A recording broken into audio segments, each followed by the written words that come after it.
Waalaikumsalam warahmatullahi wabarakatuh, Ibu Ona. Apa kabar Pak hari ini? Alhamdulillah hari ini sangat luar biasa. Baik Pak, terima kasih karena hari ini Bapak sudah bersedia untuk membantu saya dalam tugas saya dalam membuat tugas demonstrasi kontekstual modul 3.1 tentang pengambilan keputusan berbasis nilai-nilai kebajikan sebagai seorang pemimpin. Di sini selama Bapak menjadi pemimpin di SMP Negeri 14, adakah masalah-masalah atau kasus yang Bapak hadapi selama Bapak menjadi kepala sekolah di sini? Oh iya, baik Ibu Ona. Kalau terkait dengan masalah kurang lebih 8 tahun kepemimpinan saya ini, memang ada banyak masalah yang memang saya temukan. Ada masalah yang benar lawan benar, ada yang masalah juga yang benar lawan salah, seperti itu. Jadi tentunya banyak masalah yang saya temukan. Baik Pak, berarti kan di sekolah ini memang banyak masalah yang dihadapi. Misalnya secara nyata kira-kira masalah apa itu Pak? Kalau masalahnya ini kemarin ada salah satu wali kelas yang menyampaikan ke saya bahwa terkait dengan salah satu anak walinya ini memang sudah beberapa kali melakukan pelanggaran-pelanggaran, kemudian sudah melanggar tata tertib, kemudian wali kelas juga sudah pernah melakukan pembinaan di sekolah, kemudian pernah memanggil orang tuanya untuk bisa hadir dan berdiskusi terkait dengan masalah yang dihadapi anak ini.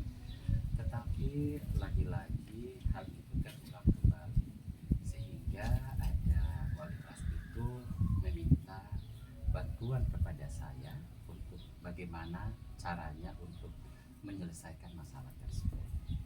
Baik Pak, berarti menyangkut dengan kedisiplinan dan pelanggaran tata tertib sekolah. Iya, betul sekali. Baik Pak, dari kasus tadi yang sudah Bapak sampaikan kepada saya menyangkut dengan tata tertib dan tata tertib yang ada di sekolah yang telah anak itu langgar.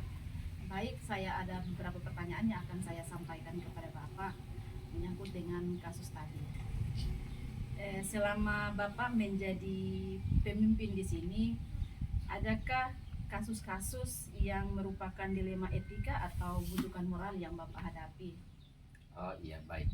Ibu Ona, kalau ditinjau dari segi kasusnya memang ada yang dilema etika, ada juga yang bujukan moral yang memang sering terjadi di lingkungan sekolah kita seperti itu. Dari masalah dilema etika yang Bapak hadapi, bagaimana Bapak melakukan pengambilan keputusan di sekolah, terutama untuk kasus-kasus di mana ada dua kepentingan yang sama-sama benar dan mengandung nilai-nilai kebajikan? Iya, baik. Kalau terkait dengan dilema etika, ini semua kita tahu bahwa ini benar lawan benar. Tetapi biasanya saya ada memiliki satu komunitas. Dalam hal ini adalah terkait dengan psikolog, ada juga dengan para dai, yang mana di dalamnya saya selalu berkoordinasi terkait dengan masalah yang saya hadapi. Setelah itu baru saya bisa melihat dari benar lawan benar ini mana yang paling banyak kemungkinannya yang paling banyak baik itu yang saya ambil, dan dampaknya yang paling banyak baik itu yang saya ambil. Begitu juga sebaliknya, kalau misalnya dampaknya sedikit, kemungkinan baiknya tidak terlalu banyak, maka saya tidak mengambilnya seperti itu. Saya lebih memilih yang lebih banyak dampak kebaikannya seperti itu. Baik, berarti dalam mengambil keputusan dalam langkah-langkahnya Bapak menghubungi dai-dai untuk membicarakan masalah yang Bapak hadapi untuk diambil keputusan. Baik, Menurut Bapak, langkah-langkah atau prosedur seperti apa yang bisa Bapak lakukan selama ini dalam mengambil keputusan?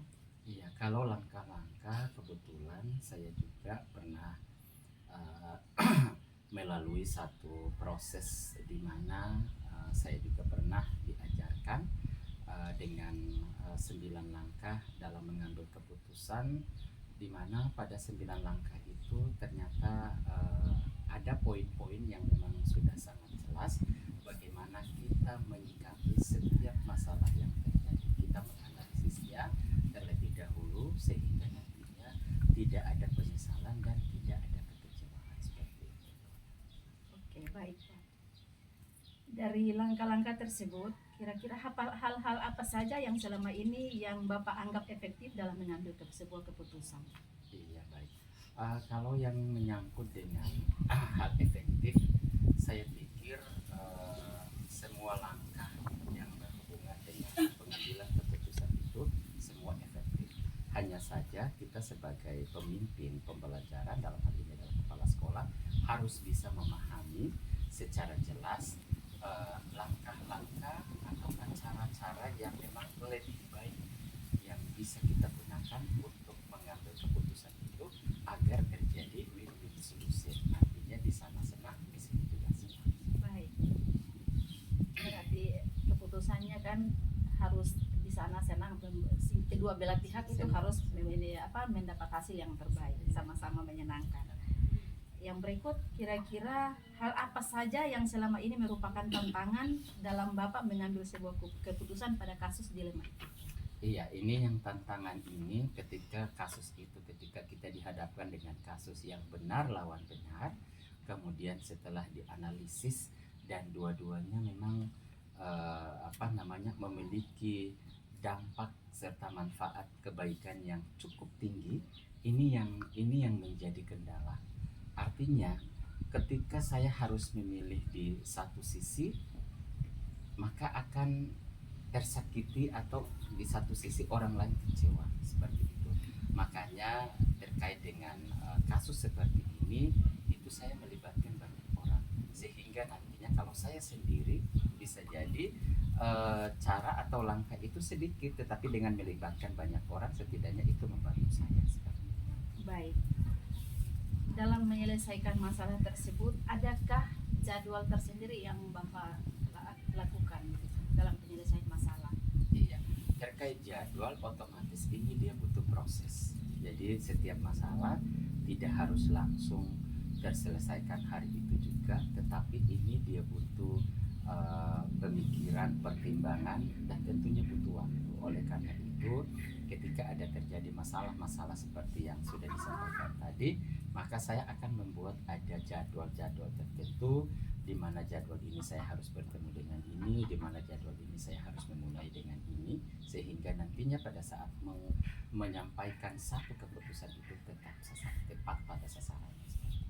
Baik Pak, seperti yang tadi Bapak sudah katakan bahwa dalam menyelesaikan masalah Bapak membutuhkan orang-orang lain selain Bapak.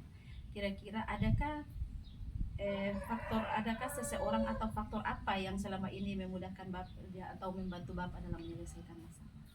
Iya, baik. Ini faktornya mungkin lebih berhubungan dengan religius kita sesuai dengan keimanan kita, di mana saya lebih cenderung melihat banyak sisi positif dari tindakan-tindakan yang saya ambil melalui dengan ajaran saya, tentunya dengan Islam, yang mana mengaitkan dengan firman-firman Allah dan juga dengan hadis-hadis Rasulullah, sebagaimana di zaman dahulu bagaimana suri tauladan kita itu dalam mengambil keputusan.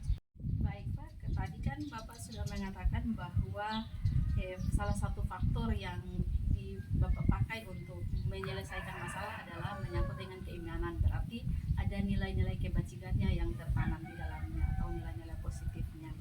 Baik, dari semua hal yang sudah Bapak sampaikan, pembelajaran apa yang bisa Bapak petik atau ambil dari pengalaman Bapak selama menjadi pemimpin di sekolah ini dalam pengambilan keputusan yang berbasis dilema etika? Baik, tentunya terkait dengan setiap permasalahan yang hadir itu pasti ada penyebabnya, dan setiap penyebabnya itu pasti ada solusinya, seperti itu. Jadi kita melihat jika ada solusi-solusi yang kita analisis bahwa ini memiliki manfaat yang lebih baik atau lebih banyak, maka itulah yang mengandung nilai-nilai kebajikan yang tinggi, maka itu yang akan kita jadikan sebagai satu sandaran nantinya akan kita memutuskan setiap masalah yang akan kita. Baik, itulah beberapa pertanyaan yang sudah saya sampaikan kepada Bapak. Terima kasih atas semua jawaban Bapak untuk saya, dan terima kasih untuk semua atas bantuan Bapak. Semoga kedepannya Bapak bisa menjadi kepala sekolah yang lebih baik lagi dan selalu sukses dalam tugas Bapak. Terima kasih. Sama-sama.